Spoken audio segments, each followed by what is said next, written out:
As the end of the year comes, I really wanted to talk about planner systems and fun visual ways to recap the year. I literally hid from myself because I'm so excited to crack into it. A large planner build, you can picture like a traveler's notebook mixed with dollhouse energy, mixed with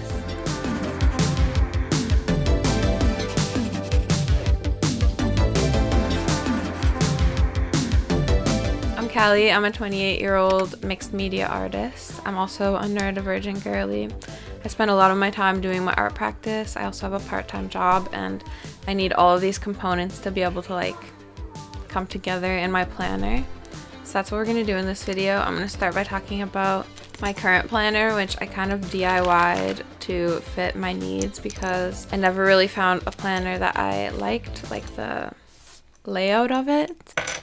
I struggled for some reason to find a planner that had everything I needed in it, even though now when I look at the spreads, I'm like, this is just a normal planner, isn't it? And I really need the empty space, and I really need the weekly, because I like to put notes and things to do here, and I like to put what I've done over the days here. Now that's all kind of generic. I'll get into some more details of things that I've done. First of all, I put an inspiration sticker on the front.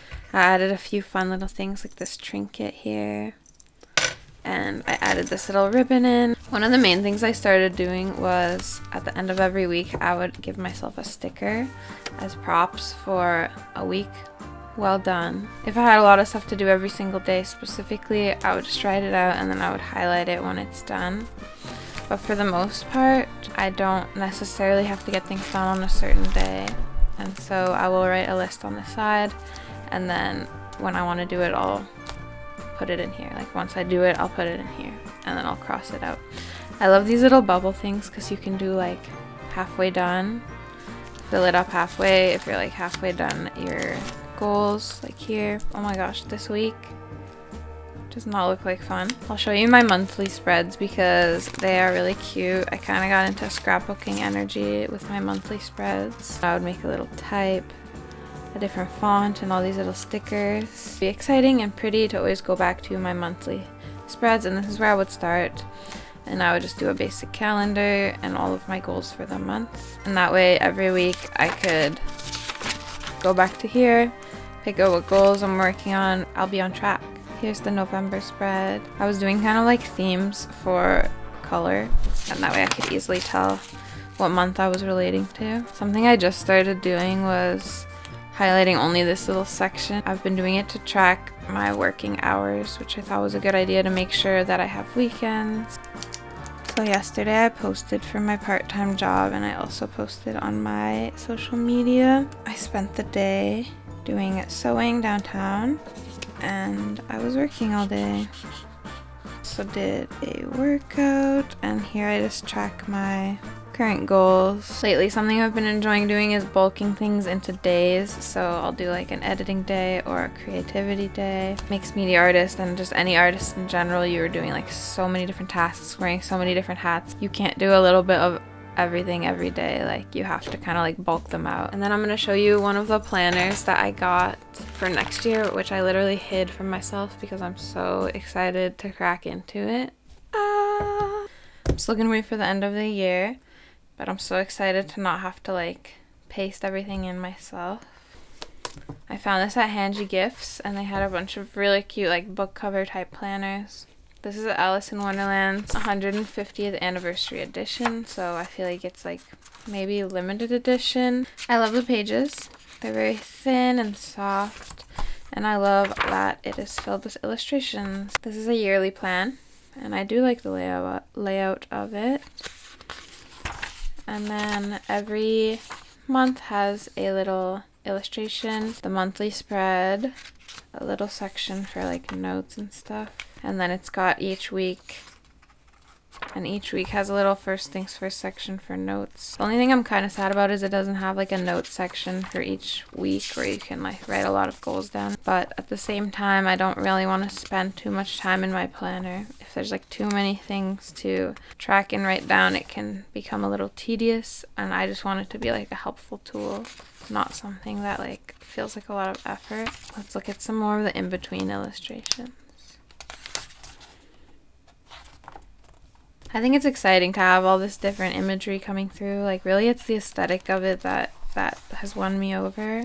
And at the very end of the book, there is a bunch of line notes and a bunch of blank notes. Maybe I'll just get like 2 bookmarks, or I could use the ribbon and kind of go like in between 2 spots so that I could be flipping between the week and like note pages depending. I personally prefer it when the notes are like right after the weekly spread so that you can kind of like use them in conjunction with one another instead of flipping to the back of the book, but we're gonna figure out a way to make it work. We're gonna do a large planner build. You can picture like a traveler's notebook mixed with dollhouse energy, mixed with Hitomi's manifestation journal. You can just wait until we get there to kind of piece together that vibe. You'll see what I'm talking about. I've been really inspired by traveler's notebooks and how you can create it to fit your needs by adding all these different sections in. I've been inspired by whimsy aesthetic and having things be like extra girly and extra fun. I want it to be something that can help me visually like track my goals and my learnings over the year. It's not going to be like a weekly thing. It's really cute. It has all of these little Peter Rabbit tabs. It's got a little pocket thing here. Peter Rabbit note paper. And then I also bought this little journal recently, which I thought fit the vibe, and so I kind of want to be able to strap it in here like how you build a traveler's notebook. I also have this tiny notebook that I want to fit in here. This is what I call my small notebook of big ideas, because sometimes there's this huge ideas that I have that I know aren't feasible for me right now, but I don't want to like lose them, so I just write them in here. So far I've done like planning, like little planning and like learning things, mostly about YouTube and social media. I think for this one I'm going to turn it into my like visual kind of manifestation vibe, where I can regularly put imagery and words of things that I am working towards. And then if I want to do any like studying or learning, I might put it into these tabs. Oh, I got this from Art Mutual, and like they left some writing in there.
added some little buttons onto the front. I love it when things are like tactile. I added some cute little charms to all of these.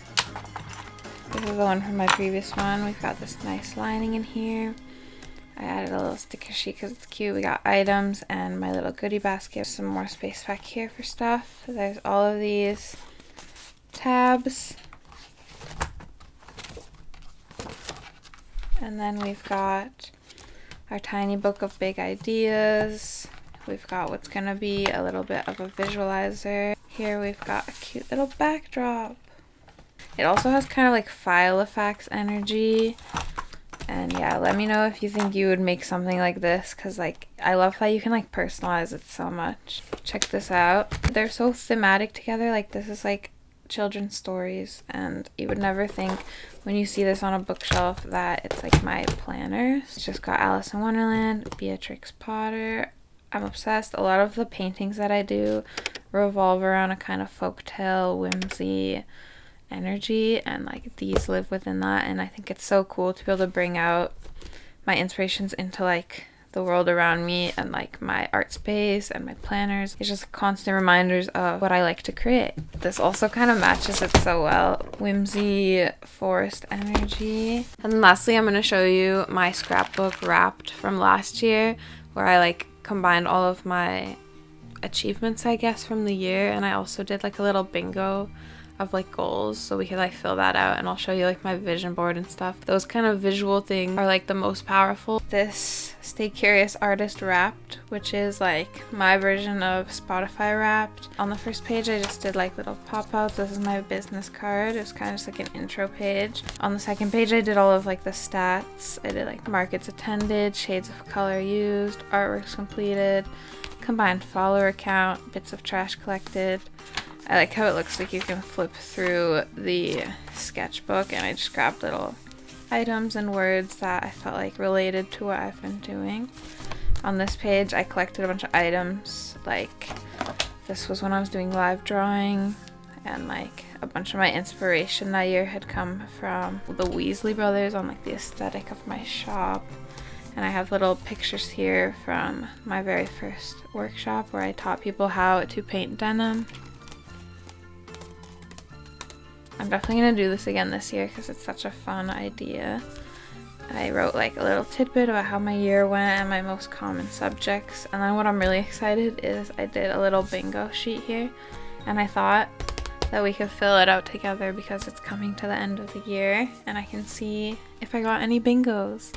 I don't know, I locked this up so I haven't been able to see it. This is my vision board from 2025, and I basically just put visual ideas of everything I wanted to do with my art business to find some direction, and I highly recommend doing this because it has brought me every single thing that I've put onto here, and it's crazy. It's like I almost forgot some things I put on here and then they ended up happening, and even things I put on here that I didn't think were necessarily possible ended up being possible. Like I didn't think that this picture would really mean anything, but I ended up having my upcycled clothing sold in a retail shop for like a large part of the year, and it's one of the reasons why I think having that little section in my little Filofax book is really important. I'll have like visual things more often because they clearly work for me, and so I'm gonna continue doing it.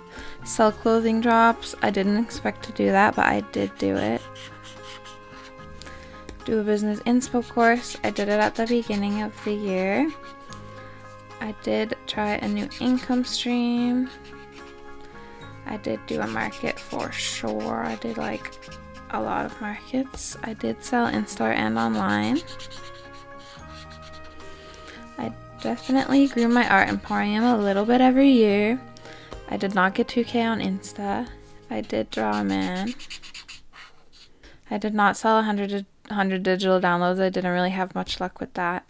And I did not reach 3K on YouTube, but make sure you follow along to help me catch my goal from last year.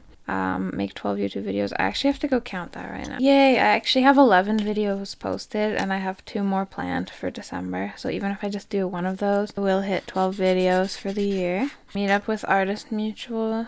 I did do this.